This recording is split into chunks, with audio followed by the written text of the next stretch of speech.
Friends, मैं आपके सामने लेकर आया हूं आज कुछ न्यूमेरिकल्स हम लोग सॉल्व करेंगे। कॉन्सेप्ट्स क्या है, गैल्वेनिक सेल के नर्स्ट इक्वेशन क्या होता है ये हमने सीख लिया है। बस इसको अप्लाई कैसे करना है, इसको यूज करके क्वेश्चंस कैसे बनाने हैं, ये आज हम सीखने वाले हैं। देखिए, ये आपके कंपटीशन के पर्सपेक्टिव से काफ़ी इंपॉर्टेंट टॉपिक है। इससे 1 से 2 सवाल आना ही आना है, आप कोई भी एग्जाम दे रहे हो।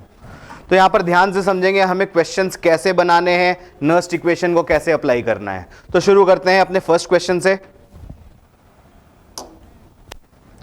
तो फर्स्ट क्वेश्चन कुछ इस तरह से है, the EMF of the cell. Cell में क्या दिया हुआ है, तो एक सॉल्ट ब्रिज है। सॉल्ट ब्रिज के लेफ्ट साइड जो लिखा जाता है ये आपका हो जाता है एनोड, और सॉल्ट ब्रिज के राइट साइड जो लिखा जाता है ये हो जाता है कैथोड। इतना हमें याद हो गया होगा। बाकी अब क्वेश्चन में क्या दिया है, ये सेल दिया है जिसमें अब आपको reduction potential, standard reduction potential निकल का दिया है। जब निकल 2+ आयन रिड्यूस होकर निकल बनाता है उस टाइम पे स्टैंडर्ड रिडक्शन पोटेंशियल दिया हुआ है। और स्टैंडर्ड रिडक्शन पोटेंशियल दिया हुआ है सिल्वर का भी, जब Ag+ आयन Ag में कन्वर्ट होता है। तो ये वैल्यू दे गई है 0.8 वोल्ट। और आपसे क्या पूछा गया है, ये जो सेल कंस्ट्रक्ट किया गया है इस कंडीशन में इसका ईएमएफ क्या होगा। ये जो सेल कंस्ट्रक्ट किया गया है इसका ईएमएफ क्या होगा। तो वैसे तो इस क्वेश्चन को बहुत आसानी से सिंपल तरीके से बनाया जा सकता है। जैसे फॉर एग्जांपल अगर मैं आपको बोलूं कि आप यहां पर फोकस करिए कि कॉन्सेंट्रेशन कितना है। कॉन्सेंट्रेशन आप देख रहे हैं 1 मोलर, यहां पर भी कॉन्सेंट्रेशन देख रहे हैं आप 1 मोलर, और 1 मोलर ही हमारा स्टैंडर्ड कंडीशन था इलेक्ट्रोकेमिस्ट्री में, वो हमें याद है। दैट मीन्स इस क्वेश्चन में ईएमएफ ऑफ सेल जो पूछा गया है वो आपको स्टैंडर्ड E0 सेल ही पूछा गया है। स्टैंडर्ड कंडीशंस में ई सेल क्या होगा, E0 सेल क्या होगा, स्टैंडर्ड कंडीशंस में ई सेल क्या होगा, यही चीज आपसे पूछी गई है। तो आप डायरेक्टली एनोड का ऑक्सीडेशन पोटेंशियल स्टैंडर्ड और कैथोड का रिडक्शन पोटेंशियल स्टैंडर्ड आप ऐड कर देंगे तो आप आंसर मार्क कर सकते हैं। फॉर एग्जांपल आप देख रहे हैं एनोड में निकल है जो ऑक्सीडाइज हो रहा है, तो निकल का ऑक्सीडेशन पोटेंशियल क्या हो जाएगा, इस रिडक्शन पोटेंशियल का नेगेटिव वैल्यू। मतलब अगर आप E0 लें Ni से Ni2+ का, तो आपका वैल्यू हो जाएगा 0.25 वोल्ट। ये क्या है, E0 ऑक्सीडेशन पोटेंशियल, और कैथोड का रिडक्शन पोटेंशियल आपको डायरेक्टली दिया हुआ है। दैट मीन्स अगर आप क्वेश्चन को डायरेक्टली मार्क करना चाहें तो आप कर सकते हैं। आपका E0 सेल क्या हो जाएगा, E0 सेल हो जाएगा एनोड का ऑक्सीडेशन पोटेंशियल जो कि आपको दिख रहा है 0.25 वोल्ट, प्लस कैथोड का स्टैंडर्ड रिडक्शन पोटेंशियल जो कि आपको दिख रहा है 0.8 वोल्ट। जब आप इसको ऐड करेंगे तो आप देखेंगे 1.05 वोल्ट आंसर आने वाला है। क्या किसी क्वेश्चन कहीं पर है आपका answer? Yes, C option is the correct. ये तो आपका हो गया शॉर्टकट तरीका। जब आप क्वेश्चन देखेंगे, क्वेश्चन देखते ही आपको कैसे पता चल जाएगा। तो मैंने यहाँ पे कॉन्सेंट्रेशन की वैल्यू देखी है 1 मोल पर लीटर, कॉन्सेंट्रेशन की वैल्यू देखी है 1 मोल पर लीटर, तो बाकी किसी चीज से हमको मतलब नहीं है। मेरे को सिंपल क्या निकालना है, E0 सेल निकालना है, और E0 सेल का वैल्यू जो आने वाला है वो यही आने वाला है। तो ये तो आप तब कर सकते हैं जब आपको बहुत ज्यादा प्रैक्टिस हो, क्वेश्चन में क्या चीज आपको किस कंडीशन को रिप्रेजेंट कर रही है, जब आपको ये पता हो तब आप ये अप्लाई कर सकते हैं। वरना कोई एक एवरेज स्टूडेंट इस क्वेश्चन को कैसे बनाएगा। एक एवरेज स्टूडेंट के सोचने का तरीका सिंपल होगा, सॉल्ट ब्रिज के लेफ्ट साइड जो लिखा है वो एनोड है, उसमें क्या होना है, ऑक्सीडेशन होना है। सॉल्ट ब्रिज के राइट साइड जो लिखा है वो कैथोड है, उसमें क्या होना है, रिडक्शन होना है। तो आप पहले हाफ रिएक्शंस लिख ले। अगर आप एट एनोड की बात करें, एनोड पे क्या होगा, ऑक्सीडेशन होगा। ऑक्सीडेशन क्या हो रहा है, तो Ni है सॉलिड जो कि कन्वर्ट हो रहा है Ni2+ एक्वस में और 2 इलेक्ट्रॉन का लॉस कर रहा है, राइट। इसके लिए ऑक्सीडेशन पोटेंशियल का वैल्यू आपको लिखना पड़ेगा। ऑक्सीडेशन पोटेंशियल का वैल्यू क्या है इसके लिए, ये रिडक्शन पोटेंशियल दिया है स्टैंडर्ड, इसका रिवर्स कर देंगे तो 0.25 वोल्ट। तो ये हमारा हो गया एनोड पे जो ऑक्सीडेशन हो रहा है उसका ऑक्सीडेशन पोटेंशियल स्टैंडर्ड स्टेट में हमने लिख लिया है। अब हम बात करते हैं कैथोड के बारे में। कैथोड पे क्या हो रहा है, रिडक्शन हो रहा है। जब आप रिडक्शन की बात करेंगे तो रिडक्शन का इक्वेशन आप क्या लिखेंगे, Ag+ एक्वस है, ये इलेक्ट्रॉन गेन कर रहा है और कन्वर्ट कर रहा है Ag सॉलिड में। इसके लिए आप E0 वैल्यू रिडक्शन पोटेंशियल लिखेंगे कैथोड का, तो E0 reduction potential of cathode क्या हो जाएगा, क्वेश्चन में डायरेक्टली मेंशन्ड है रिडक्शन पोटेंशियल, ये है 0.8 वोल्ट। अब उन बच्चों को मैं एक बार समझा देना चाहूंगा कि मेरे को कैसे पता चल रहा है कि रिडक्शन पोटेंशियल है या ऑक्सीडेशन पोटेंशियल है। तो यहां पर आप फोकस करें, यहां पे Ag+1 के स्टेट में है और जा रहा है Ag0 के स्टेट में, that means this process is reduction, इसलिए मैं ये बोल रहा हूं कि ये रिडक्शन पोटेंशियल दिया है। यहां पर देखें Ni+2 के स्टेट में है और जा रहा है 0 के स्टेट में, this process is reduction, that means ये अगेन क्या दिया हुआ है, स्टैंडर्ड रिडक्शन पोटेंशियल। लेकिन आपको अनोड का क्या करवाना है, ऑक्सीडेशन हो रहा है, तो आपको ऑक्सीडेशन पोटेंशियल चाहिए, तो मैग्नीट्यूड में सेम होता है और साइन बस हम उल्टा ले लेते हैं। तो आपको पहचानने का तरीका भी यहां पर क्लियर हो गया है कि कैसे आप पहचानेंगे कौन सी वैल्यू स्टैंडर्ड रिडक्शन पोटेंशियल की है या ऑक्सीडेशन पोटेंशियल की है। तो क्वेश्चन में कैसे आगे बढ़ना है, सबसे पहले हमको अनोड पे जो ऑक्सीडेशन हो रहा है उसका हाफ रिएक्शन लिख लेना है, कैथोड पे जो रिडक्शन हो रहा है उसका हाफ रिएक्शन लिख लेना है, और दोनों की वैल्यू ऑक्सीडेशन पोटेंशियल है अनोड हाफ सेल की और स्टैंडर्ड रिडक्शन पोटेंशियल है कैथोड हाफ सेल की, दोनों हमको लिख लेनी है। अब यहां पर देखेंगे कुछ चीजों को और फोकस करना है आपको। सबसे पहला फोकस आपका होना चाहिए, वो होना चाहिए यहां पर 2 इलेक्ट्रॉन लॉस हो रहा है और यहां पर 1 इलेक्ट्रॉन का गेन हो रहा है। फर्स्ट स्टेप में देखेंगे आप, एनोड में देखेंगे तो 2 इलेक्ट्रॉन का लॉस हो रहा है और कैथोड में देखेंगे तो 1 इलेक्ट्रॉन का गेन हो रहा है। लेकिन हमने रिडॉक्स के कंसेप्ट से जान रखा है कि जितना इलेक्ट्रॉन लूज होगा ऑक्सीडेशन प्रोसेस में उतना ही इलेक्ट्रॉन गेन होना चाहिए रिडक्शन के प्रोसेस में। दैट मींस यहां पर कुछ ना कुछ गड़बड़ है, तो आपको क्या करना पड़ेगा, आपको नंबर ऑफ इलेक्ट्रॉन्स लॉस्ट और गेन्ड हर हालत में बराबर करने पड़ेंगे। कैसे बराबर करेंगे, तो हम सेकेंड इक्वेशन को 2 से मल्टीप्लाई कर देते हैं। तो नया इक्वेशन क्या बनेगा, 2Ag plus aqueous plus 2 electron gives 2Ag solid,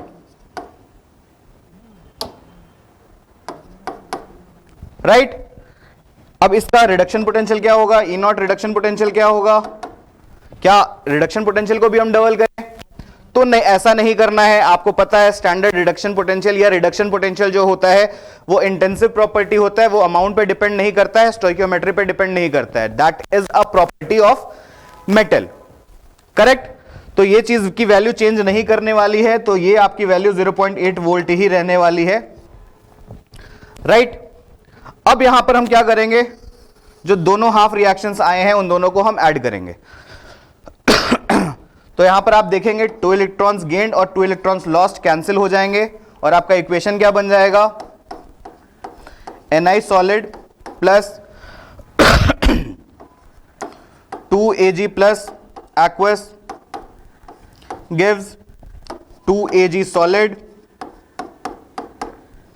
plus Ni2 plus aqueous. इसमें जो E0 सेल आप लिखेंगे, देखिए कंप्लीट सेल की इक्वेशन हो गई है, तो E0 सेल जो लिखेंगे वो अनोड पे ऑक्सीडेशन होने की क्षमता और कैथोड पे रिडक्शन होने की क्षमता, दोनों क्षमताओं को आप जोड़ देंगे, दैट मींस अनोड का ऑक्सीडेशन पोटेंशियल और कैथोड के रिडक्शन पोटेंशियल को हम जोड़ देंगे, तो मेरे को आंसर मिल जाएगा। तो ये क्या हो जाएगा 0.25 वोल्ट प्लस 0.8 वोल्ट, तो ये आ जाएगा E0 सेल 1.05 वोल्ट, करेक्ट। तो ये हमको E0 सेल की वैल्यू पता चल गई है और हमें क्या पता चल गया है, और हमें पता चल गया है n की वैल्यू कितने मोल इलेक्ट्रॉन का एक्सचेंज हुआ है, तो 2 मोल इलेक्ट्रॉन का एक्सचेंज हुआ है। आप यहां पे इक्वेशन में देख सकते हैं हमने कितने मोल इलेक्ट्रॉन का एक्सचेंज कराया है, 2 मोल का एक्सचेंज कराया है।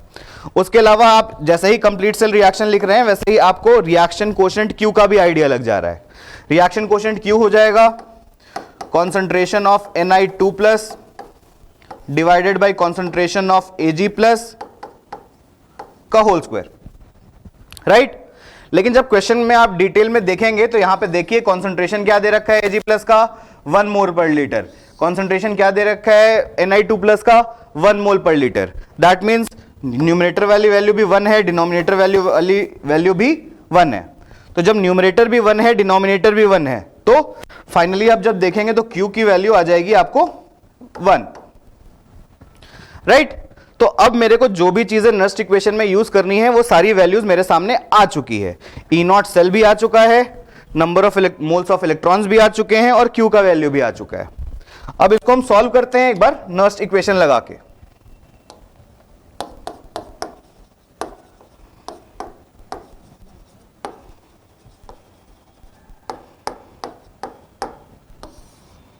जब नस्ट इक्वेशन लगाएंगे जो कि होता है ई सेल बराबर E not cell minus 0.0591 by N log Q.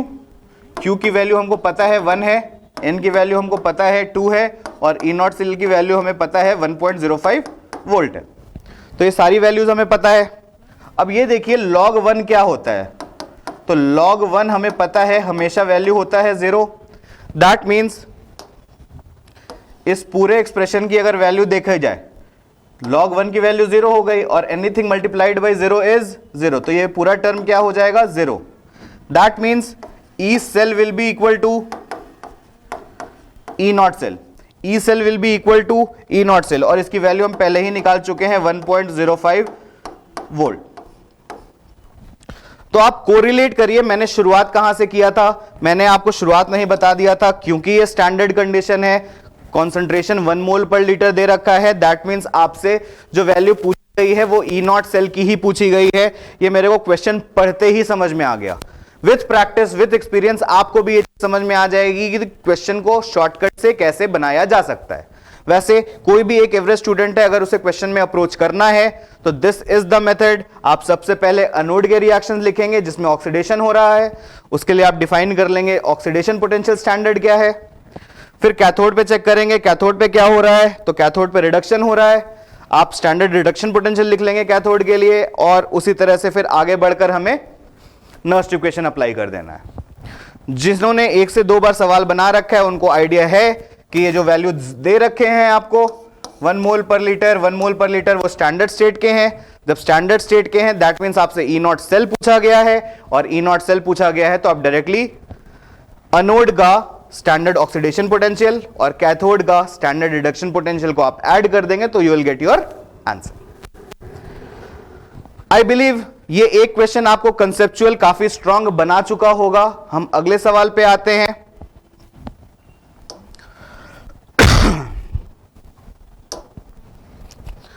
अब अगला सवाल है हमारा, consider the following E naught values. Reduction potential दे रखा है जब आप Fe3+ से Fe2+ पे जा रहे हैं और रिडक्शन पोटेंशियल दे रखा है जब आप Sn2+ से Sn पे जा रहे हैं। दोनों की रिडक्शन वैल्यूज आपको दे रखी है और एक चीज मेंशन कर रखी है स्टैंडर्ड कंडीशंस।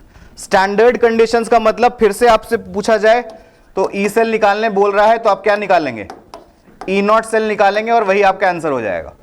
क्यों? क्योंकि क्वेश्चन में स्पेसिफिकली मेंशन्ड है स्टैंडर्ड कंडीशंस। दैट मींस आपको ई नॉट सेल की वैल्यू निकालनी है।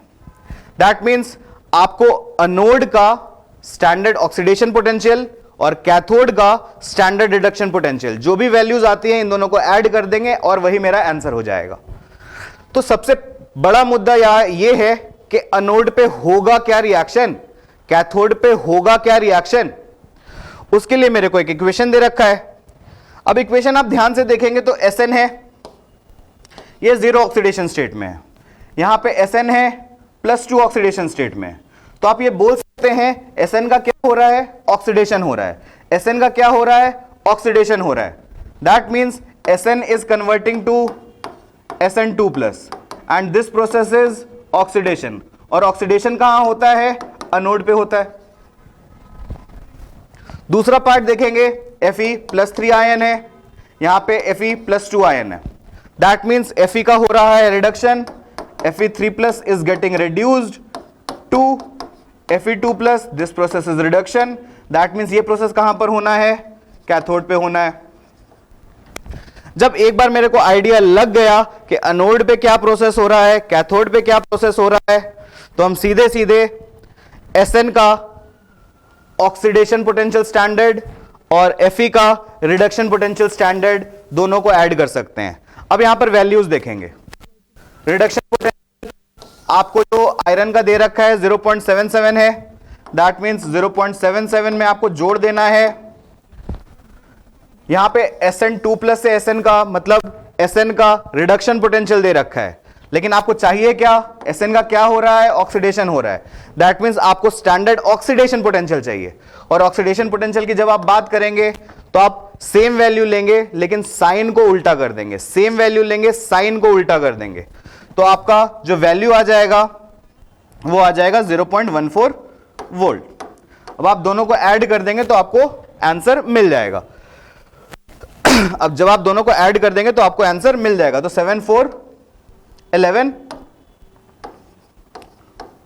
0.91 वोल्ट। आप चेक करेंगे आंसर तो यहां पर सी आ रहा है। ये तो था एक तरह से सिंपल तरीके से आपको प्रेडिक्ट करना कि आंसर क्या होगा जब आप एग्जाम के अंदर जा रहे हैं। तो आपके पास समय बचाने के लिए जब जो आपको करना है वो मैंने आपको करके दिखा दिया। फिर से मैं आता हूं, एक एवरेज स्टूडेंट कैसे बनाएगा।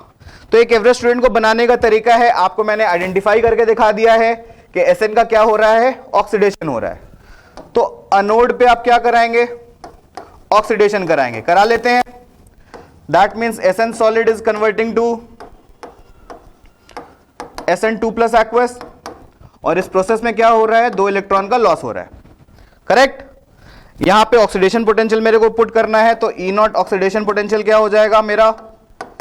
E नॉट ऑक्सीडेशन पोटेंशियल हो जाएगा Sn के लिए। आप चेक करें, यहां पर वैल्यू दे रखा है, ये रिडक्शन पोटेंशियल दे रखा है। आपको क्या चाहिए? स्टैंडर्ड ऑक्सीडेशन पोटेंशियल, मतलब सेम मैग्नीट्यूड लेंगे, साइन बस ऑपोजिट ले लेंगे, तो 0.14 वोल्ट।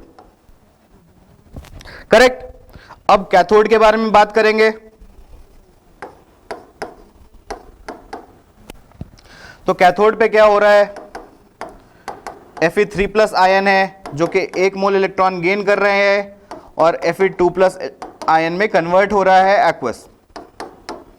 इसके लिए E नॉट रिडक्शन पोटेंशियल की वैल्यू आपको देखनी पड़ेगी, जो कि डायरेक्टली क्वेश्चन में दे रखा है 0.77 वोल्ट। अब नेक्स्ट स्टेप में आपको क्या करना है? नेक्स्ट स्टेप में आपको करना है नंबर ऑफ इलेक्ट्रॉन्स लॉस्ट और गेन्ड को बराबर करना है।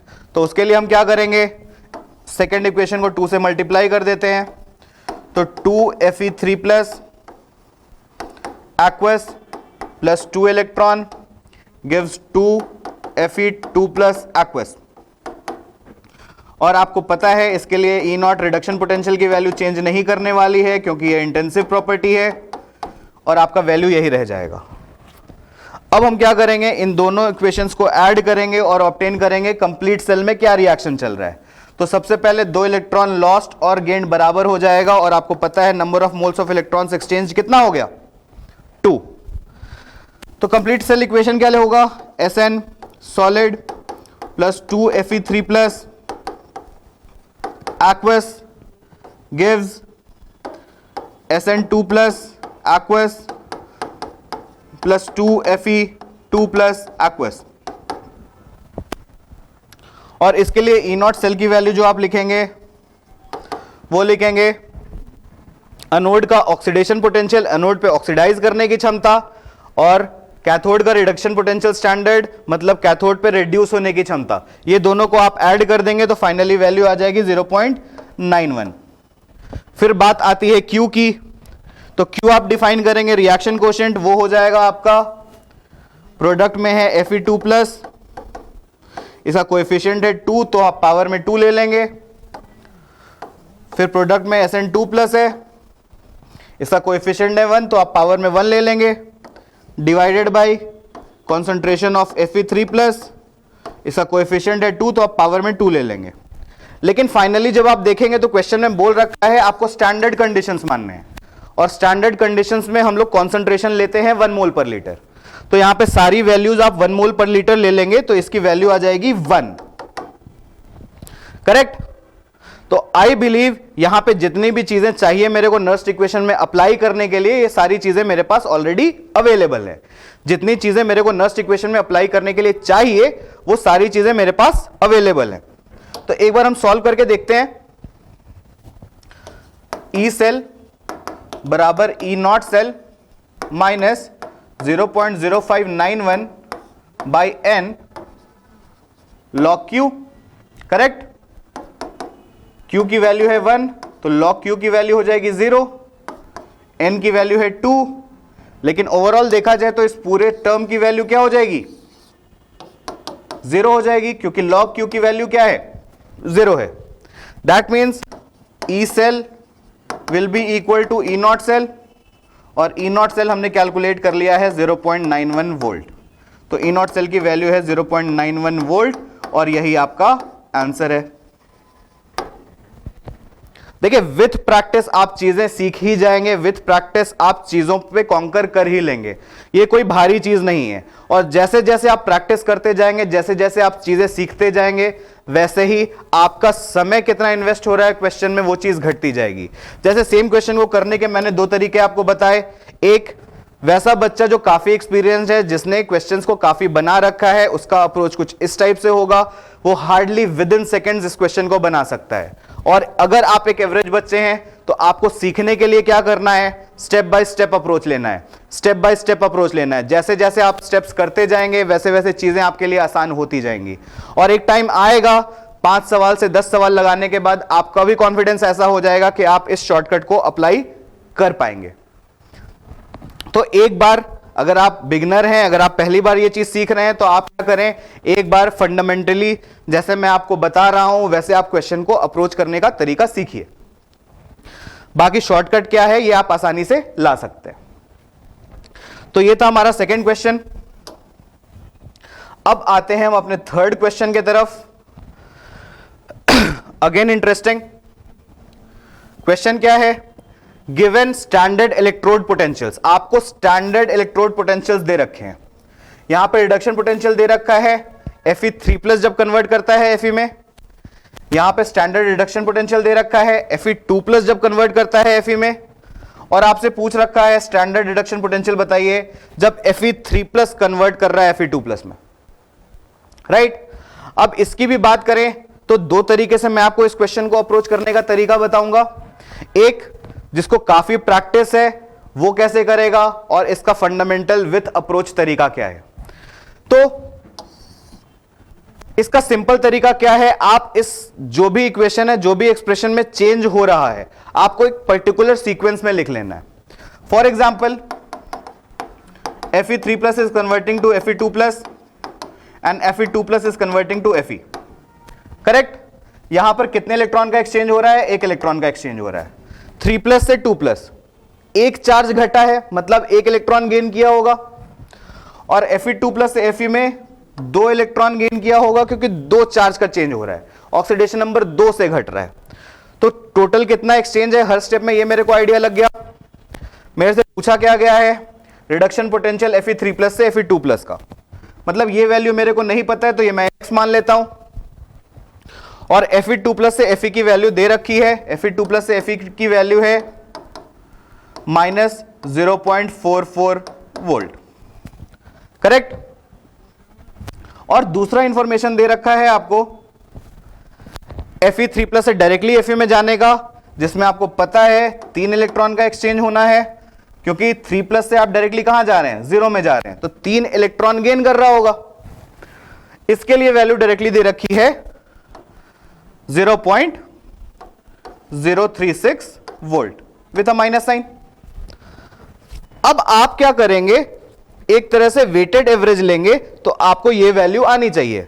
वेटेड एवरेज कहने का मतलब क्या है, स्टेप वाइज आप चलें तो x आपका आना चाहिए वैल्यू, रिडक्शन पोटेंशियल आना चाहिए जब इस प्रोसेस में एक इलेक्ट्रॉन का एक्सचेंज हो रहा है। फिर आप क्या करेंगे, इसमें जोड़ेंगे -0.44, और इलेक्ट्रॉन कितने एक्सचेंज हो रहे हैं, 2, डिवाइडेड बाय टोटल प्रोसेस में कितने इलेक्ट्रॉन का एक्सचेंज हुआ है, 3, और ये वैल्यू रिजल्टेंट में आनी चाहिए 0.036 विथ अ माइनस साइन। आप इसको सॉल्व कर दें तो आपको फटाक से आंसर आ जाएगा। सॉल्व करके देखते हैं तो ये आ जाएगी value 18 0 1 0.108 with a minus sign is equal to x minus 0.036 0.88, correct. अब जब आप इस वैल्यू को इधर ले जाएंगे तो x हो जाएगा 0.88 माइनस 0.108। आई बिलीव मेरे कैलकुलेशन सही है। 6 3 18, 1 3 3 9, 10, या आई एम करेक्ट। जब आप इसको सॉल्व करते हैं, आई गेस ये आंसर आना चाहिए। 10 में से 8 जाएगा तो 2 आएगा, 7 यहां पर रह जाएगा। अब 8 में से 1 गया 7 और आपका आंसर आ जाएगा 0.772 volt. This is the correct answer. करना क्या है, आपको एक सीक्वेंस में अरेंज करना है, कोई एक पर्टिकुलर ऑर्डर फॉलो करिए और उसके बाद आपको वेटेड एवरेज लेना है। वेटेड एवरेज जब आप लेंगे तो आपको टोटल प्रोसेस में जो आपका ई नॉट जनरेट हो रहा है वो वैल्यू पता चल जाएगी। तो ये आपका आंसर डी हो जाएगा। ये चीज आप तब कर सकते हैं जब आप काफी प्रैक्टिस है इस चीजों का, इन कॉन्सेप्ट्स का काफी आपको अप्रोच क्लियर है, तो आप समय बचाने के लिए ये चीज डायरेक्टली कर सकते हैं। अब कोई एवरेज स्टूडेंट वो तो सोचेगा सर ये क्या कर दिए, ये तो कोई तरीका है नहीं। तो आप इसको फंडामेंटल वे में सोचिए। फंडामेंटल वे में कैसे सोचेंगे, तो आप इसके एक्सप्रेशंस लिख सकते हैं। तो एक्सप्रेशन लिखकर देखते हैं हम। एक्सप्रेशन लिखेंगे तो आप देखेंगे क्या, Fe3+ है, इसने 3 इलेक्ट्रॉन गेन किया और Fe बनाया। इसका E0 वैल्यू दे रखा है -0.036। यूनिट रहने देते हैं, यूनिट वोल्ट ही है, कॉमन यूनिट है। सेकेंड एक्सप्रेशन दे रखा है Fe2+ और इसमें 2 इलेक्ट्रॉन गेन हो रहा है और क्या बन रहा है, Fe बन रहा है। इसके लिए E0 की वैल्यू दे रखी है -0.44। आपसे पूछा क्या गया है, Fe3+ plus electron gives Fe2+, इसके लिए E0 वैल्यू क्या होगी, तो ये मैं x मान लेता हूं, करेक्ट। अब यहां पर समझने की जरूरत है। समझने की जरूरत क्या है कि मैं, जब आप ये चीज देख रहे होंगे कि मैं सेकेंड इक्वेशन और थर्ड इक्वेशन को अगर ऐड कर दूं, सेकेंड इक्वेशन फर्स्ट मान लेते हैं, इसको सेकेंड मान लेते हैं, इसको थर्ड मान लेते हैं। जब मैं सेकेंड इक्वेशन को थर्ड इक्वेशन से ऐड करूंगा तो मेरे को फर्स्ट इक्वेशन ऑब्टेन हो जाएगा। ये चीज मेरे को क्लियरली दिख रही है। Fe2+ से कैंसिल हो जाएगा, Fe3+ 3 मोल इलेक्ट्रॉन गेन करेगा और Fe बना देगा। तो फर्स्ट इक्वेशन मेरे को आ सकता है यूजिंग 2 and 3। लेकिन मैं यहां तो ये काम कर सकता हूं, लेकिन मेरे को पता है E0 क्या है। E0 इज इंटेंसिव प्रॉपर्टी, मैं उसे तो जोड़ नहीं सकता हूं। क्या है, मेरे को दिख रहा है कि मैं 2 और 3 को जोड़ूंगा तो 1 पे आ जाएंगे, लेकिन मैं E0 को तो जोड़ ही नहीं सकता हूं क्योंकि E0 इंटेंसिव प्रॉपर्टी है। तब मैं सहारा लूंगा एक ऐसे प्रॉपर्टी का जो एक्सटेंसिव होता है। मैं इसको कन्वर्ट करूंगा एक्सटेंसिव प्रॉपर्टी में। आपको पता है, मैंने आपको बता रखा है, delta G equal to -NFe होता है, उसका हम लोग यूज करेंगे। तो इसको वैल्यू क्या आ जाएगी, delta G0 equal to -n कितना है, कितने मोल इलेक्ट्रॉन है, तो 3F into 0.036, correct. Second equation के लिए डेल्टा G0 देखेंगे अगर, तो मोल्स ऑफ इलेक्ट्रॉन्स कितने हैं, 2, तो -2F इंटू -0.44, यहां पे एक माइनस साइन रह गया है, -0.44, और यहां पर देखेंगे तो डेल्टा G0 आ जाएगा, कितने इलेक्ट्रॉन्स हैं, 1, तो -1Fx, और यही x मेरे को निकालना है, यही x मेरे से पूछा गया है। तो यहां पर समझिए ये डेल्टा G है, ये कैसी प्रॉपर्टी है, ये एक्सटेंसिव प्रॉपर्टी है। एक्सटेंसिव प्रॉपर्टी का मतलब इस प्रॉपर्टी को हम लोग जोड़ सकते हैं, इस चीज को हम लोग ऐड कर सकते हैं। जब कर सकते हैं तो कर देते हैं। तो आप ध्यान दें, मेरे को पता है जब मैं 2 और 3 को ऐड करूंगा,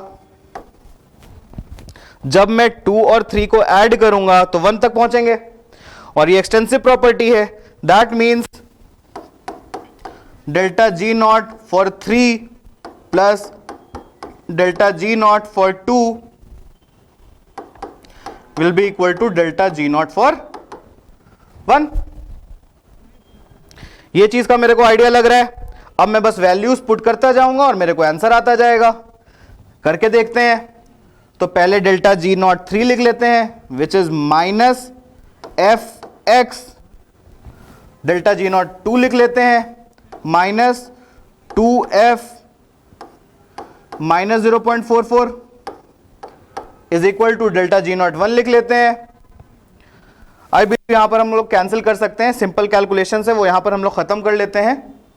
ये माइनस वैल्यू यहां पर प्लस कर देगी, ये माइनस वैल्यू यहां पर प्लस कर देगी, राइट। तो यहां पर हम लोग सीधे सीधे प्लस लिख लेते हैं और डेल्टा जी1 में आ जाएगा, डेल्टा जी1 में आ जाएगा 3f इंटू 0.036। आई बिलीव ये पॉइंट मैंने क्यों किया है, ये चीज आपको समझ में आ रही होगी। ये पॉइंट मैंने इसलिए लिख पाए हैं क्योंकि मेरे को पता है डेल्टा जी कैसी प्रॉपर्टी है, एक्सटेंसिव प्रॉपर्टी है, वो जोड़ी जा सकती है, राइट। वैसे डेल्टा जी के बारे में एक और चीज आपको बता दूं ये एक स्टेट फंक्शन होता है जो कि पाथ पे डिपेंड नहीं करता है। तो आप इस प्रोसेस पे जैसे पहुंचिए, डायरेक्टली पहुंचिए या इनडायरेक्टली पहुंचिए, आप इस प्रोसेस को लगा सकते हैं। खैर अभी हम थर्मोडायनेमिक्स के डीप में नहीं जा रहे हैं, मैं बस एक्सटेंसिव प्रॉपर्टी में रहूंगा। तो मेरे को पता है जब इन दो वैल्यू को हम लोग जोड़ देंगे तो मेरे को फर्स्ट इक्वेशन मिल जाएगा। दैट मींस इन दोनों के डेल्टा जी को जोड़ देंगे तो मेरे को फर्स्ट का डेल्टा जी मिल जाएगा। क्लियर। अब इस चीज को हम सॉल्व कर लेते हैं। तो f से f कैंसिल हो जाती है हर जगह। आप इसको कैलकुलेशन करेंगे अगर तो इक्वल टू 6 3 18 हैंड में बचा 1, 3 3 9 1 0 1 3 0 0 1 0.108 माइनस 0.88। जब आप इसको सॉल्व करेंगे तो x की वैल्यू आ जाएगी 0.88 माइनस 0.108 और फाइनली जब आप इसको सॉल्व करेंगे तो आपका आंसर जो आ जाएगा वो वही चीज आने वाला है जो मैंने पहले सॉल्व किया था। देखिए आप कैलकुलेशन यही कर रखा है हमने पहले, 0.88 माइनस 0.108, वही कैलकुलेशन यहां पर आ रहा है और यही वैल्यू x की आपको निकालनी थी, यही वैल्यू x की आपको निकालनी थी। तो फाइनली आंसर जो आप देख रहे हैं वो आने वाला है 0.772 इन सेम यूनिट्स। तो आई बिलीव क्वेश्चन बनाने का क्या तरीका है ये आपको काफी हद तक क्लियर है।